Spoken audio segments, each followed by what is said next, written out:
Hi everyone, welcome to the next video, third one in this series of sort of butterflies and bugs. That's probably what I might call it, butterflies and bugs, not sure yet. I usually decide once I start editing. This is from Johanna Basford, Small Victories, and we are colouring with Polychromos pencils again. Now we have this damselfly / dragonfly to do, and I have a few ideas about colour. It might look a little bit similar to the butterfly we did first, but I'm not going to worry about that because I really like the idea I've got. Gosh, it sounds a bit big-headed, but I think you know what I mean. So hopefully it's going to sort of work and not look too samey.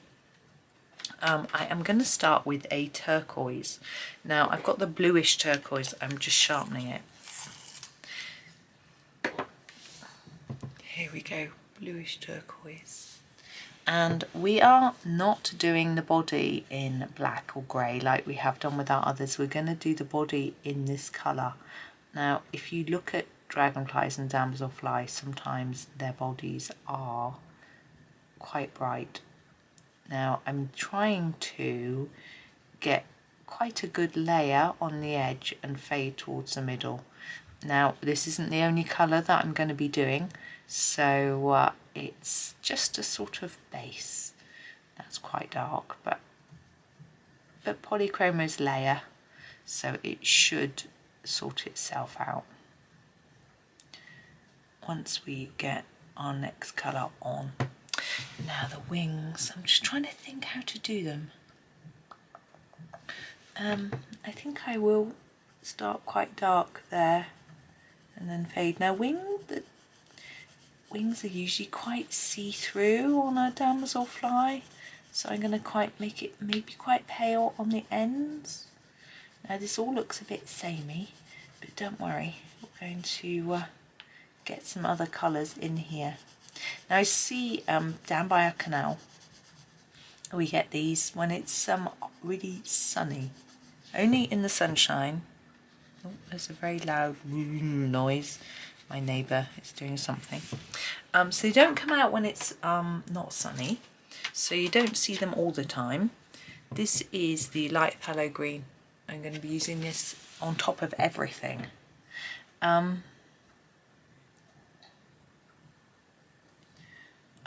yes, they don't come out when it's wet or cold.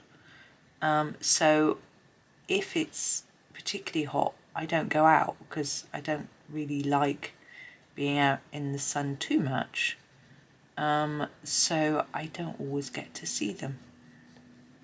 There we go. So I'm going to layer up the same as I have here, so make it a bit paler towards the tip of the wing, like that. Yes, so we don't always see them, but I see ones that are this sort of colour, a sort of iridescent turquoise, which is what I'm not going to achieve, but it's a sort of hint at it, really. And they've also red ones where the body is sort of almost brownish red, maybe like an Indian red, and then the sorry, I just got to grab my hanky, and then the wings are see-through, but the bits, there are lines like you can see on here, like little veins, and those are red, so you see those as well. Now before I go any further, before I forget, I'm just going to grab the Payne's grey and do these little bits here. I don't know what colour they would be, so I'm just doing them in grey. Now what I'm going to do next is grab the white and sort of smudge the wings a bit, okay, because they will be a little bit muted, a bit pale, and if we go over the top, it just, if you can see, compared to that one now, it looks a little bit smudgy, a little bit paler, you know, and going over the black lines as well makes quite a difference. Can you see how it's faded it? I feel it gives a better, more of a, like it's sort of see-through, maybe, not really, I don't know. Anyway, I prefer it, and you can see the difference. Even though the Polychromos white might not be quite as good as some other whites, it does work.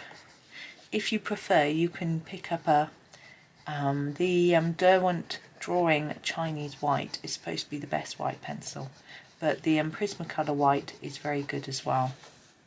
But for me, this is working to the extent that I'm interested in doing it, so that's fine. It's giving me enough of a sort of dullness.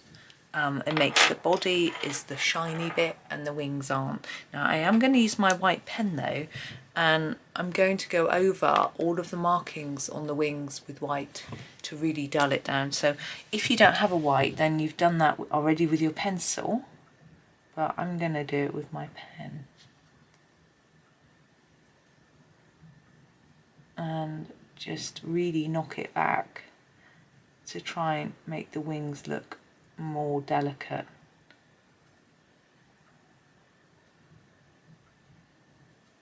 And sorry, I'm not concentration time. Not much talking. I really should have done the other one first. If you're right-handed, it's always better to start on the left and work across so you don't smudge what you're doing. Hopefully I will manage not to smudge it. And actually these gel pens dry reasonably quickly. Now I would always advise you, if you're using any sort of pen, even if it's just a water-based marker, you can see the difference, decide whether you feel that this is better and whether you want to do it yourself. I would always leave the book open for a prolonged period of time. Now, if I usually leave it overnight, so even if I do it early in the morning, I will leave it open for a long time. But if I want to do another page in the book, which is often the case, I'm impatient, I will put a piece of paper in between the two pages, and then if there is any residue, it goes on the paper rather than